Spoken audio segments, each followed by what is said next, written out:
Hello guys, how are you? I'm Hardeep Singh. Welcome back to your own YouTube channel. IELTS updates and recent exams. For more updates related to recent IELTS exam writing test topics, listening, reading, practice test, and speaking, you got guesswork. Please, guys, participate in everyday listening and reading practice test to achieve your desired band score in your actual IELTS exam. Please hit the like and subscribe button. Press the bell icon for the upcoming notifications. Don't forget like, subscribe and share my YouTube channel and my Facebook page, IELTS updates and recent exams. Part 1. You will hear a man phoning to complain about a flight. First, you have some time to look at questions 1 to 3.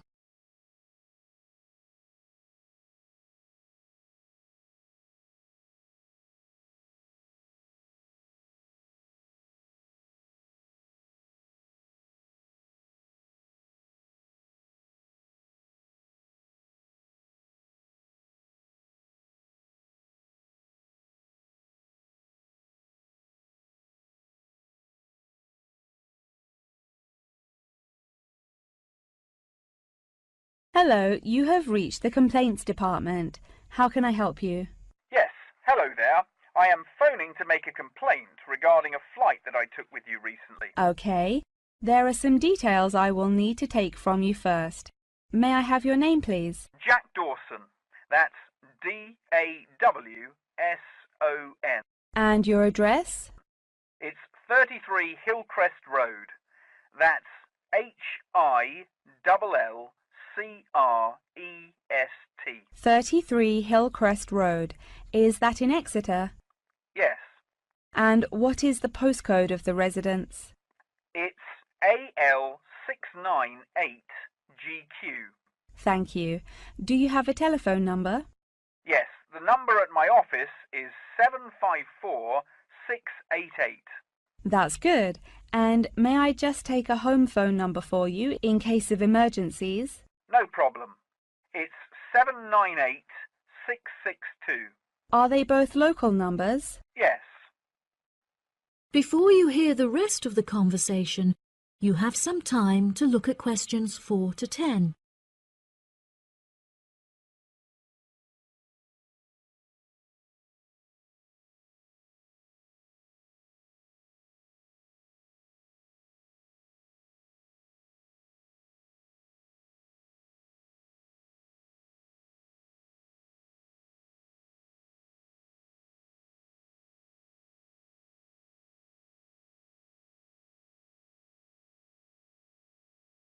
Now listen and answer questions 4 to 10.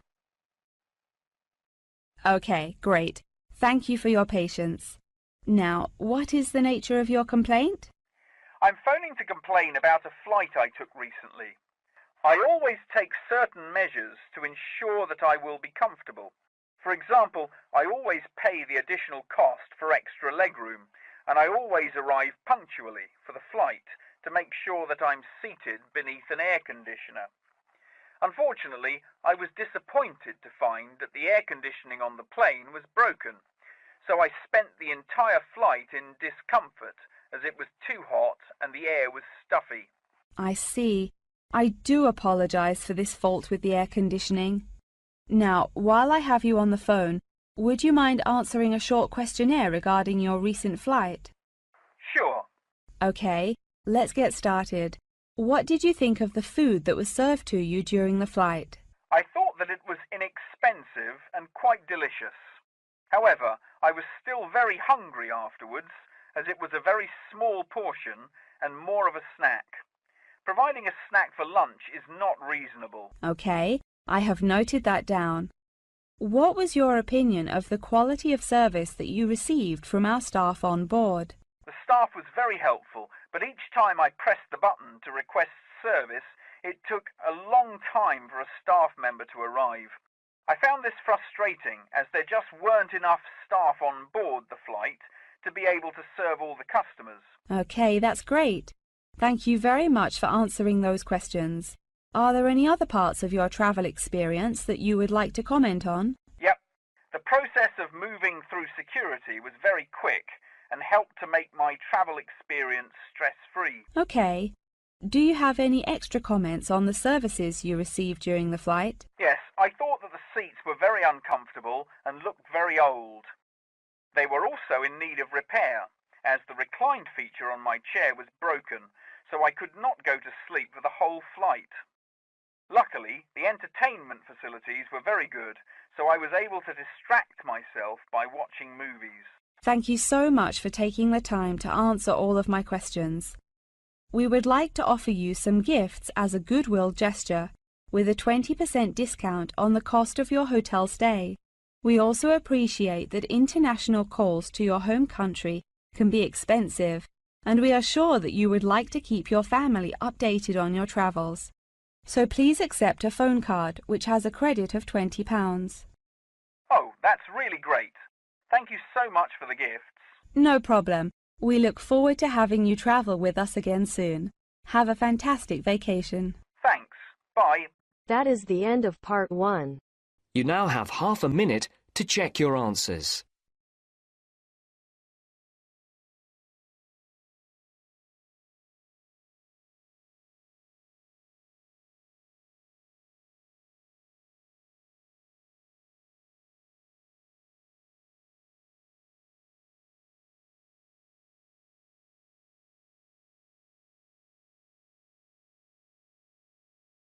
Now turns to part 2. You will hear a talk for teachers about the Holylands Museum and Education Centre. First, you have some time to look at questions 11 and 12.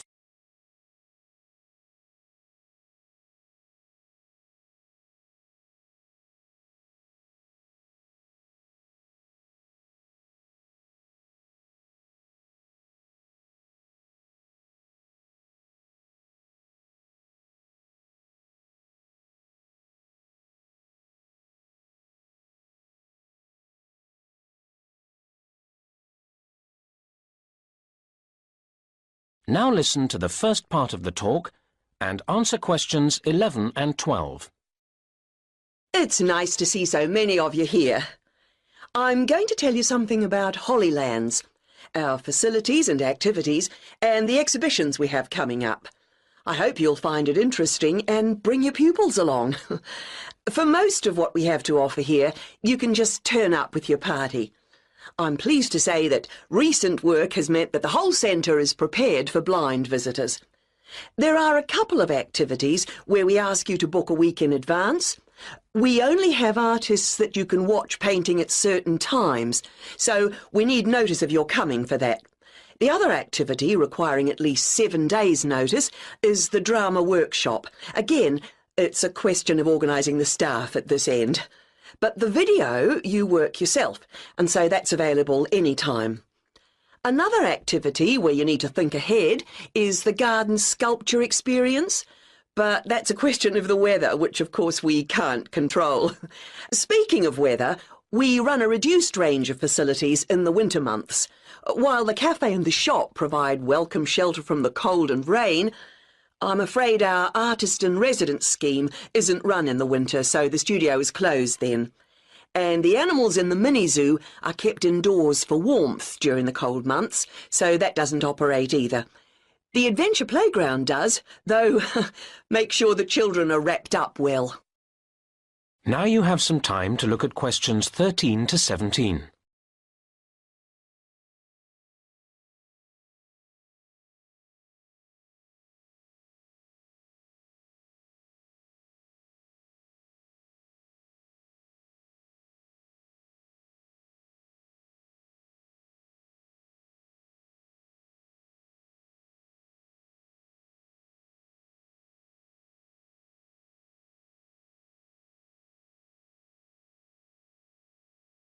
Now listen to the next part of the talk and answer questions 13 to 17. OK, now we run a programme of exhibitions through the year, so I'll tell you about the next few. Our current exhibition, Local Lives, ends on the 26th of August, and then one called History in Pictures starts on the 28th of August. This includes all sorts of objects and experiences from the past, such as farm machinery and some cars. We're sure children will love the chance to have a ride on an old bus. Next, we're running a show called People at Work, and this will open on the 19th of September. There will be pictures and videos depicting all sorts of jobs, from coal mining to flying planes. And there's a careers advice service available for everyone to consult. Following on from that show, we're putting on an exhibition called Land from Air. This starts on the 11th of November and includes hundreds of aerial photographs.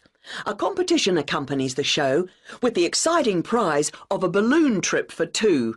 So we hope to see you at least one of the exhibitions. Now you have some time to look at questions 18 to 20.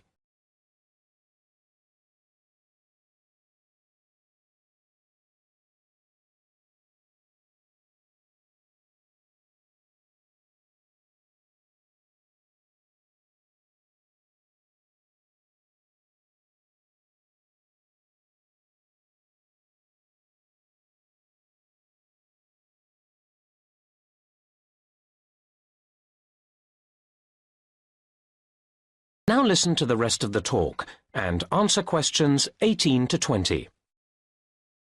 Now, the area occupied by Hollylands is rather large, and we don't want people to get lost. So I'll just give you a few pointers to help you orientate yourselves. So, whether you come by car or bicycle, you'll come in from the road. Cars then park to the left through the gates into the car park, and bikes to the right through the gates opposite. Cyclists in particular might be feeling thirsty at this point, and you can get a drink from the machine at the end of the bike park, halfway to the museum entrance.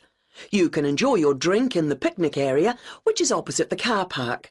For anyone who doesn't have a mobile phone, there are payphones at the far end of the picnic area. Over at the opposite end of the picnic area, across the path, are the toilets.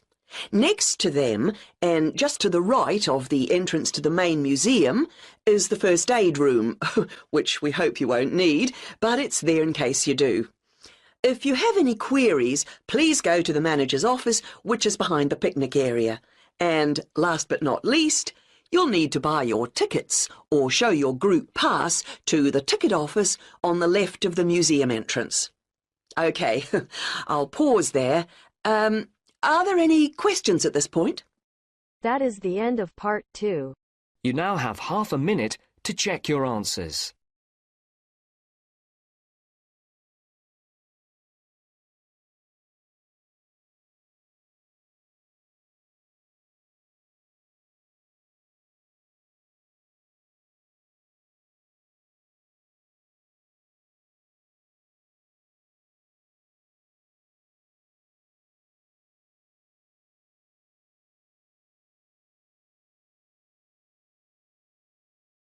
Now turns to part 3. You will hear a conversation between two teachers who are making plans for the new semester. First, you have some time to look at questions 21 to 24.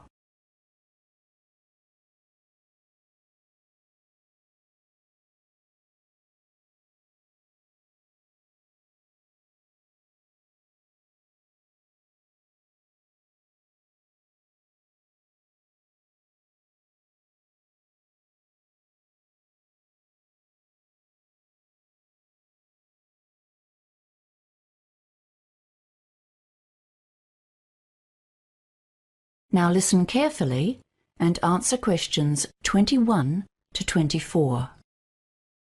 Hi, Hannah. How's it going? Are you finding your way around? Yes, slowly. It'll take a while before I've met everyone and I've got the hang of things. You'll be fine in a few days. It just takes time. So, for today, let's just go over the basics. Now, you've already got the syllabus for the semester. Yes, I got that from... I think her name is Maureen? The coordinator for the department? Yes, and remember that the syllabus isn't set in stone. We can make alterations to suit our students, but you'll have to tell her about any alterations we make so she can put it in the records. For example, if we see that our students need more work with writing, we can add some supplementary material. Okay, Fine. So, what about assessment? Do we design our own tests? No, you don't need to worry about that. But we do need to design a written assignment task for them. When the time comes, you can find examples from past years in the secretary's office. Oh, the secretary. That's Paul, isn't it? I met him earlier today. No, Paul is our assistant classroom coordinator, and he can give you a hand with finding the books and supplies. The secretary is a young man named Jason. You may not have met him yet. He has a small office near the door just over there. It's really too small, because it's very crowded with stuff. Can you see all those filing cabinets? Oh, yes. I was wondering about those. That's his office. Those cabinets contain all of our previous papers, test results, student assessments, and things like that. I'll introduce myself when I see him later on. Yes, he's really nice. Okay, so we have your attendance list here. Let's see. Good. It looks like you'll have a really nice group. William usually does the class lists. He's very good at it. I see you have about 10 new students. So you'll have to make sure that they receive the orientation materials and know the basics about the school, where things are, who to go to for help. Yes, I was told that I should speak to, Kelly about that. Is that right? That's right. She's in charge of pastoral care, and she'll make sure you have everything you need to pass on to the new students. I think she'll give you a copy of some stuff for yourself, too, like maps of the school and a timetable. Before you hear the rest of the conversation, you have some time to look at questions 25 to 30.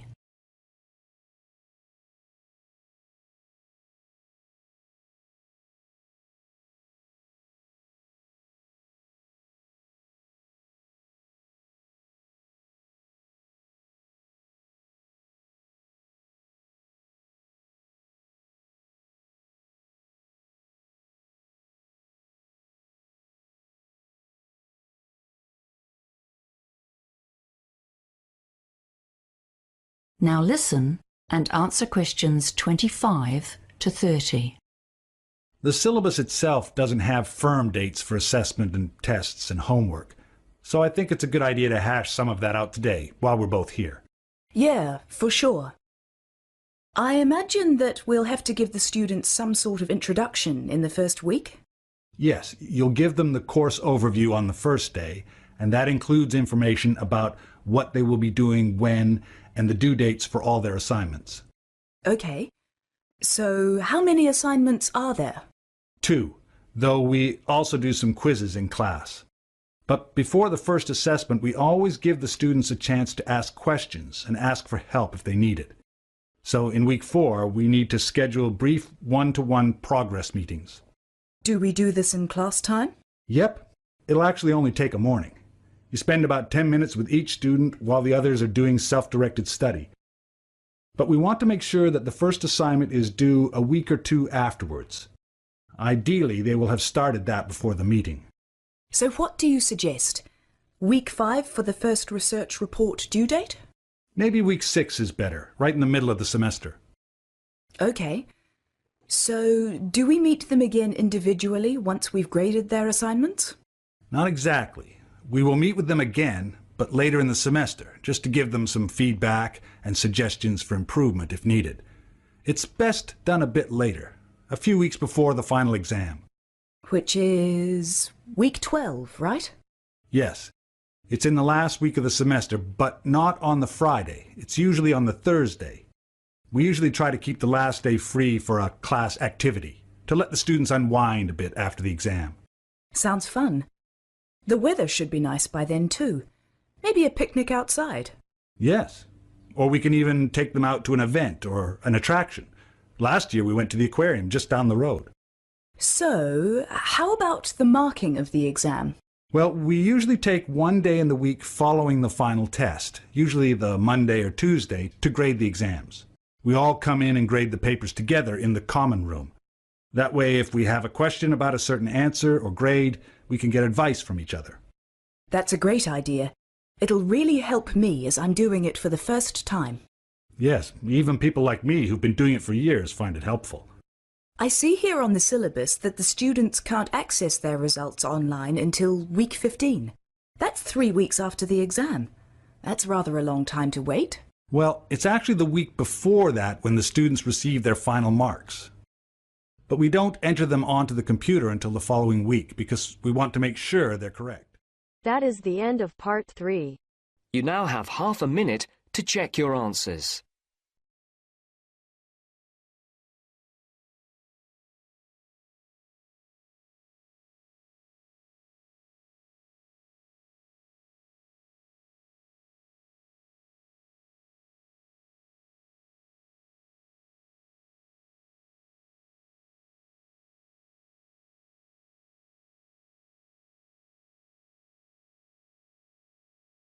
Now turns to part 4.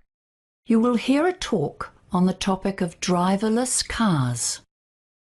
First, you have some time to look at questions 31 to 40.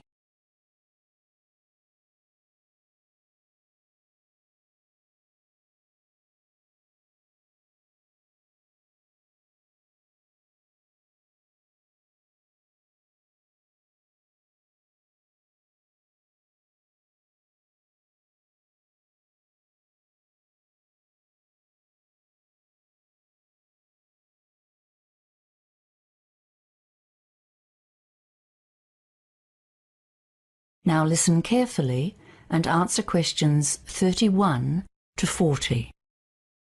Hello everyone. Today's talk is about motor vehicle technology of the future, and in particular about driverless cars.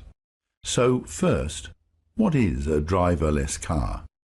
This is not a simple question, and the British automotive industry has set 5 levels of driver control on the route to truly autonomous vehicles.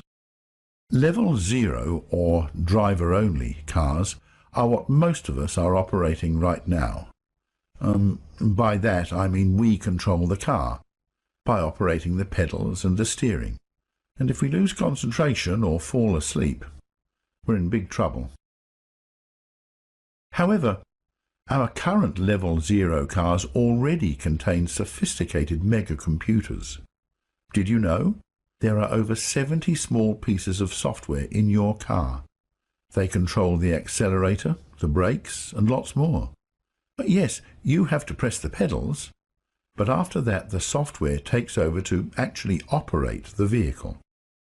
Okay, so now Level 1 or assisted cars are already on the market. So what's different about these cars? They tend to have computer-controlled assistance for parallel parking or electronic braking systems. Some companies are also making Level 2 or partially automated cars. They have functions like adaptive cruise control and lane keeping. They can change their speed to match the car in front of them, so they can operate in heavy traffic. However, drivers still need to monitor carefully and be ready to take over if necessary. Now, note that higher levels are not yet available for commercial sale, but Level 3 or conditional automation vehicles will in theory be able to perform highway driving without the need for input from you, the driver. Well, not totally. They might need to ask the driver to take over in difficult situations, giving sufficient notice so that he or she is ready to resume control. So you can't go to sleep. So, what's the next step in this gradual process of developing automated vehicles? Yes, Level 4, or high automation vehicles. These cars may not have pedals or a steering wheel at all. Can you imagine that? They will be restricted to city environments, but in other ways are not so different from Level 5 cars, which will be fully automated in all situations. In this science fiction future, the driver may get into a vehicle, program it, and then sip coffee, sleep, or check the internet while the car propels him safely to his destination.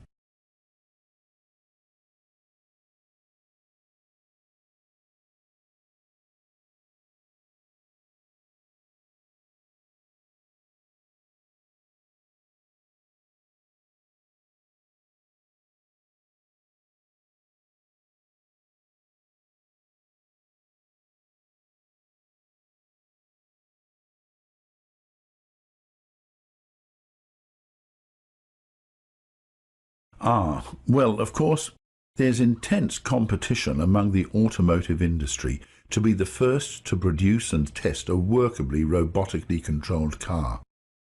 But these cars are nowhere near ready for open road driving.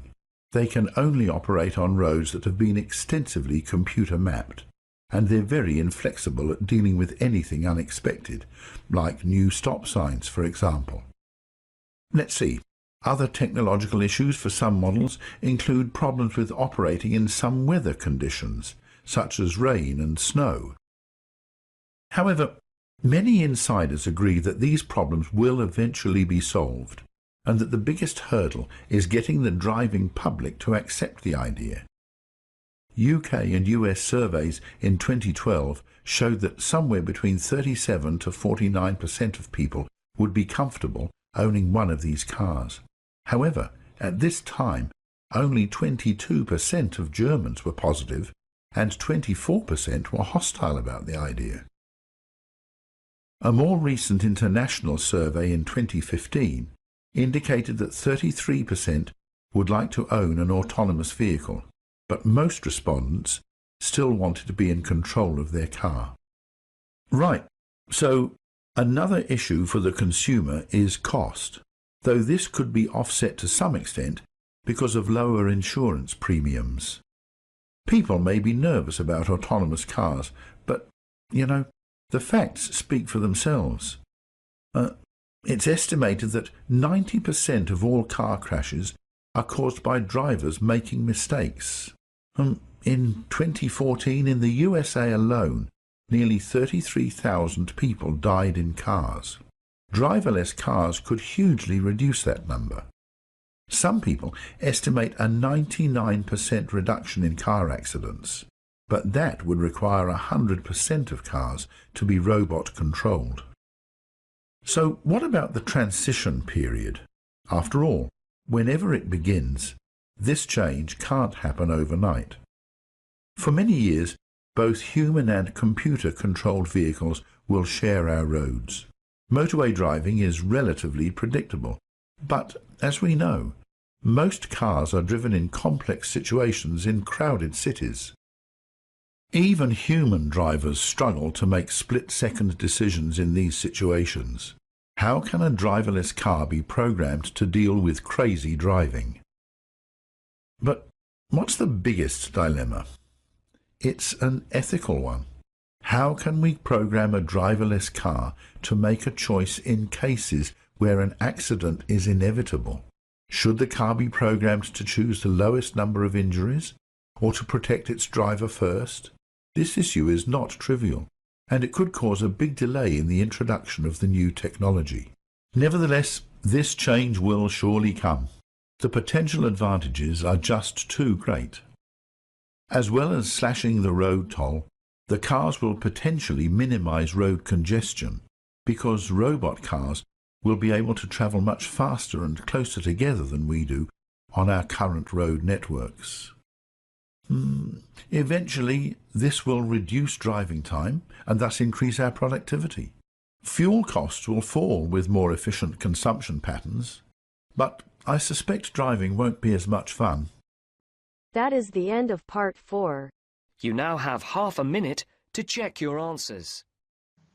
So guys, don't forget like, subscribe and share my YouTube channel and my Facebook page, IELTS updates and recent exams. For more updates related to recent IELTS exam writing test topics, listening, reading, practice test and speaking, you got guesswork.